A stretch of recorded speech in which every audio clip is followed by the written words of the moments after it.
There's been a refrain stuck in my head for a few years now. I think it started around 2017, 2018, the Unite the Right rally and the shooting at the Tree of Life Synagogue. The refrain got louder during the pandemic. And then this year, after October 7th, and actually particularly in the past 24 hours, this refrain, this chorus, is getting louder and louder and louder, moving from the back of my mind to the front of my brain. Rabbi, can you help me out? It's the end of the world as we know it. I know it's funny, and seriously, that's what plays in my head all the time. It's the end of the world as we know it. October 7th happens, and the belief that Jews are safe in Israel, the belief that Jews are safe in America comes crashing down. It's the end of the world as we know it. Suddenly, we don't feel that comfortable in liberal circles. We don't feel that comfortable in conservative circles, places where we really felt like we belonged once. It's the end of the world as we know it. Each week of this year, someone, mainly one of you, not one of you, multiples of you, have sat on my couch, on our couches, in tears, talking about how friends are no longer talking to you, about how they don't know who to speak to, about how you're not even sure if you can come into these walls, if Washington Hebrew is an accepting place for you, if you are questioning lots of different things about Israel and about Judaism and about who you are. It's the end of the world as we know it. Really deep questions about belief and identity shining through again and again and again. Questions like, is my love for Israel blinding my ability to see a humanitarian crisis? Or somehow, on the contrary, but also being held at the same time by many of us, is my love for humanity blinding my ability to champion my people? Really rough questions of who we are and what we believe. It's the end of the world as we know it. And possibly the one that's sort of underlying all of this, the one that feels the most vulnerable, is, does being a Jew in this time simply mean that we're going to be lonely? It's the end of the world as we know it. Now, if you know the R.E.M. song, you know that it doesn't end there. Rabbi? It's the end of the world as we know it, but I feel fine. Oh, that's fun. Thanks, everyone. It's the end of the world as we know it, and I feel fine. I feel fine. Fine, don't get me wrong. Fine is not great. Fine isn't celebrating and throwing parties. Fine sort of vacillates between terrible and I think we're going to be okay. I feel fine. There's actually a social media or an Instagram influencer who, for toddler education, just so you know what I'm looking at recently, who got very famous using this word fine. She wanted to counter the ideas of the terrible twos, and so she put up this thing that said, being two is fine. It's just fine. There are tantrums, emotions are wild, there's kicking and screaming, there's a lot of throw up and dirty diapers. And sometimes they take your face and look at you and say they love you and oh my God, right? Being two is fine. And then God willing, after two comes three, and it's better, right? Being two is fine. I feel fine. And I know that there are people in this room who do not feel fine. Many people in our world do not feel fine. In fact, sort of the poster boy of American Jewish journalism, Franklin Foer, wrote a very famous article that came out this past spring, at least very famous in my circles, perhaps in yours. The title of the article was, "The Golden Age of American Jews is Ending." Franklin Foer does not feel fine. He made a point, which I agree with, I guess, although I'm going to show you how I don't agree with him, that the 80s and 90s was the golden age for American Jews. Like everyone wanted to hang out with us. Everyone wanted to be us. Think Seinfeld and Barbra Streisand. Like, how awesome were we? Now, with the rise of anti-Semitism, no one really wants to hang out with us, let alone be us. There's been a real shift for American Jews, and it's true. That's just true. But what he doesn't say in that article, which is always really fun to say what an author doesn't say in like a 40-page article, is that there have been so many golden ages for Jews in our history. And most of them, if not all of them, happen after this is the end of the world as we know it moment. Jews have experienced crash after crash after crash for generations. And what we do in crashes, what Jews do in crashes, what our ancestors have done in crashes, is we don't just survive, we rebuild and thrive. And I'm not saying that crashes don't hurt. Crashes hurt. There is suffering in crashes, there's pain in crashes, there's loss of life in crashes. And Jews know how to rebuild after crashes. So I want to share with you 3 responses to crashes in our Jewish history that, God willing, will inspire us to minimum feel fine, but perhaps even believe that with all of the sadness in this world right now, that we are on the verge of rebuilding and recreating a Judaism to come. So, the biggest crash to ever happen in Judaism, ever, like we think our year was bad, this was huge, was the destruction or the crash of the first and second temple, particularly the second temple. Now, when we learn about the temple, we're like, yeah, that's where the Israelites went to sacrifice. It's kind of what they did to commune with God. It was weird. Move on. But the temple was the center of life for the Israelites. They lived in a blanket of religion. If they wanted to procreate that year, if they wanted their cows to procreate that year, if they wanted their harvest to come that year, if they wanted to eat, if they wanted to survive, they had to bring those sacrifices. That was their worldview. And so when the temple came crashing down, it was the end of their worlds as they knew it. It was everything. In common understanding of Jewish history, because it makes sense, the temple crashed, the temple was destroyed, and then lots of little areas of communities started popping up. We call them synagogues. They called them B'tei Knesset, or places of gathering. People suddenly said, oh, well, if we don't have that, we need places to gather. But actually, archaeology has proved something different, which is that those B'tei Knesset, those synagogues, started popping up before the temple was destroyed. There were people, even when they could bring sacrifices, who said, yeah, that's all good and well. I'll do it when I need to, when my harvest needs to grow. But there are other times where I really need to be with people, where I really need meaning, where I need to do something else with God that's not this sacrifice, where we would call it spirituality. And they started developing these before the crash. Then the temple was destroyed and they took off. Every generation of Jews has bemoaned the generations that are coming up behind them about how, not that they're doing it differently, but that they're not doing it at all. And I am telling you that the world is bemoaning us. They are upset. I don't know why, you're all here, but they're upset. And the thing is, they're wrong. A new research, sorry, I'm forgetting the name because it's way past my bedtime. Springtide Research Institute, who studies younger generations, came out in 2022 with a new study on Gen Z. So those of you in Gen Z, I apologize, I'm about to tell you about yourself. That it feels weird.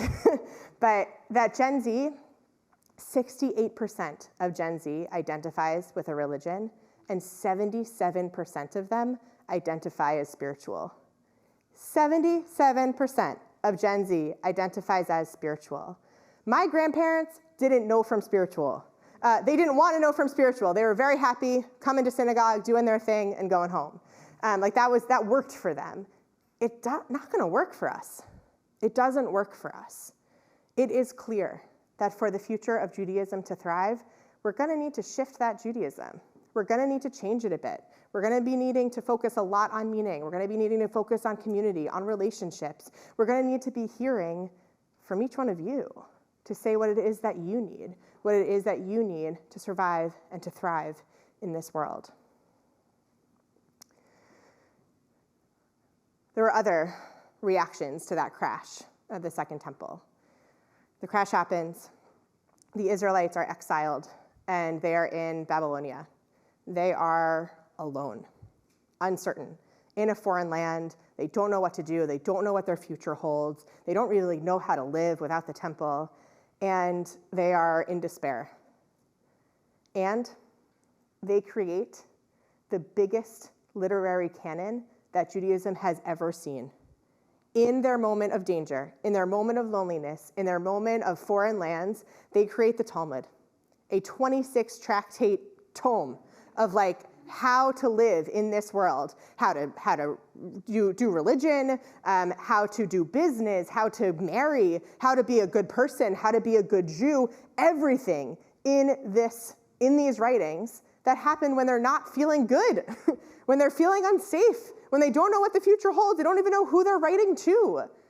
And how that they do that writing is through argument. They argue with each other, going back and forth, hardly ever coming to a solution. I have an Israeli friend who tutors yeshiva students on the Israeli SATs, so they don't really learn how to do stuff that would get them to take the Israeli SATs, so they need a tutor to help them. And the tutor told me about how these yeshiva students who are immersed in Talmud every day, so they're immersed in these arguments every day, write these essays that are brilliant, great thesis statement, great topic sentences. They make a great argument through and through and through and through. Then they get to the end of the essay, and there's this last paragraph that starts the same for each one of them. It starts with Devar Acher, which means, some of you know it, which means on the other hand, and they give the entire counter argument to their argument. They give the entire dissent. Finally, after just crossing these out again and again, my friend went to some of his students and said, what is your deal? You don't seem to get the idea of a thesis. And they were all unanimous, and it was so simple for them. My argument means nothing if I can't tell the other side. My argument isn't worth anything if I don't understand how someone else will come at it. That is really valuing arguing. Our Jewish community has had a lot of tension in it this year. There has been a lot of fighting. There hasn't been a lot of arguing. There's been a lot of labeling. A lot of labeling as Democrat or Republican. A lot of labeling as anti-Zionist or Zionist. And that labeling has pushed us farther and farther away from one another. A future of Judaism is going to be a lot of arguing.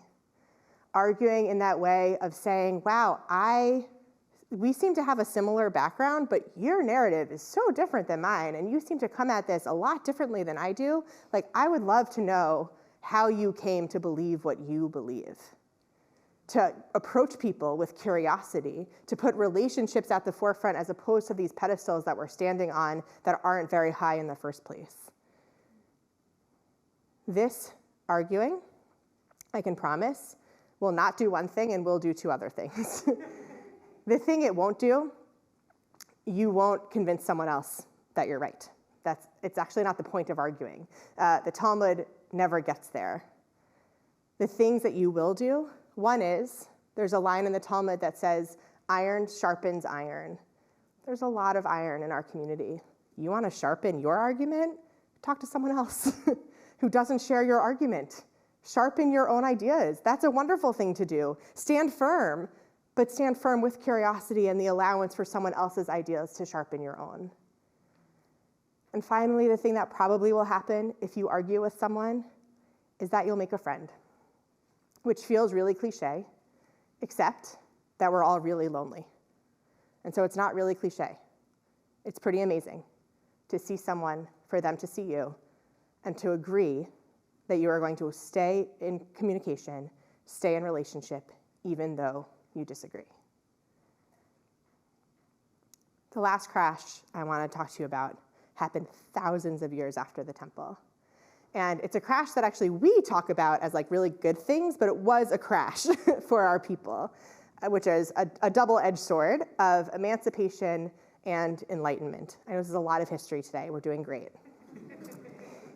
Before the late 1800s, Jews all lived in different villages, mainly throughout Europe, is what I'm talking about. So different villages are shtetls, right? So your Judaism, if you lived in Warsaw, was just Warsaw Judaism. And your Judaism, if you lived in Provence, was just Provence Judaism. Like, that's how the world worked. Then emancipation happens. Jews get citizenship in the different nation states in which they live. And the shtetl walls come either figuratively or actually crashing down. Our ancestors, the ancestors of Reform Judaism, or then were called classical reformers, they stepped out of these shtetl walls and saw the world of the Enlightenment. They saw science and literature and philosophy and math, and they said to themselves, wow, that was a big crash. I'm kind of hurting, but this world seems pretty awesome. I bet I can adapt my Judaism to fit with this world. And they made some radical choices about Judaism, choices that I, as a Reformed Jew in the 21st century, am not willing to make, but I'm really proud that they made them back then. They decided that nothing irrational was going to play in Judaism anymore. And so they got rid of things like kashrut and got rid of things like praying in an ancient language that no one understands. They prayed in German if they lived there, or when they moved to the United States, prayed in English. They decided to make decisions based off of their values and beliefs and decisions that made sense for who they were. And I will tell you, other Jews were pissed. Other Jews were really mad about these choices that they made. And the classical reformers responded by saying, okay, well then you do your thing. We're going to find a community that works for us, a community in which we belong. Not a rabbi, but maybe should be, but a person of faith.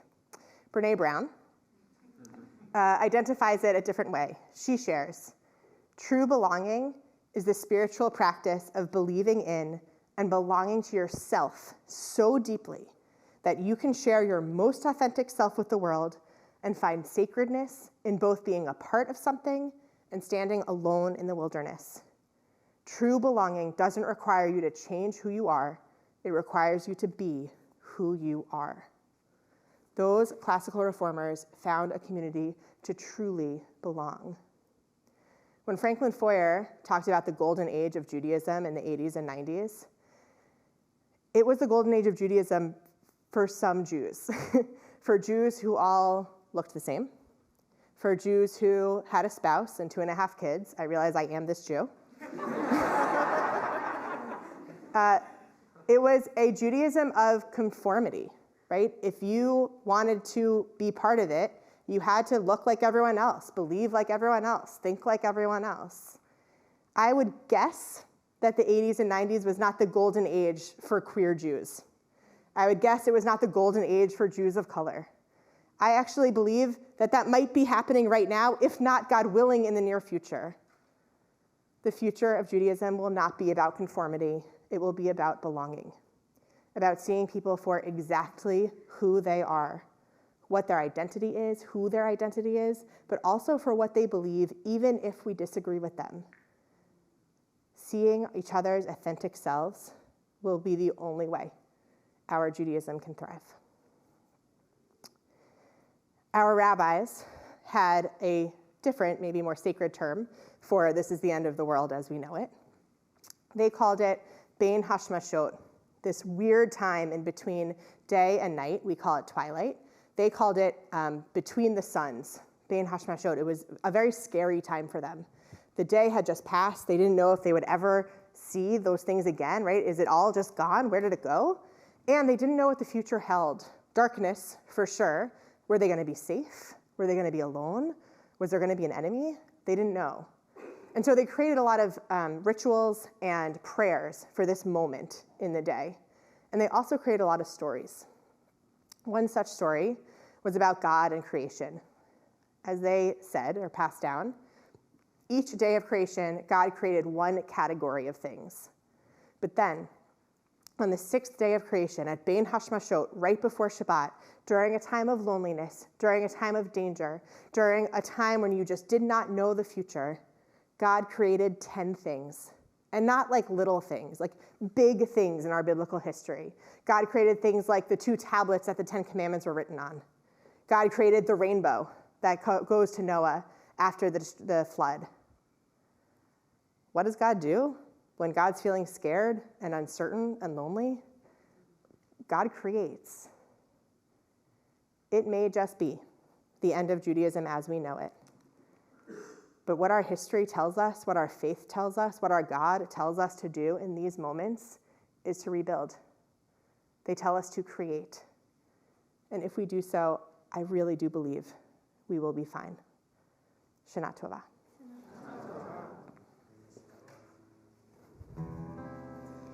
It's the end.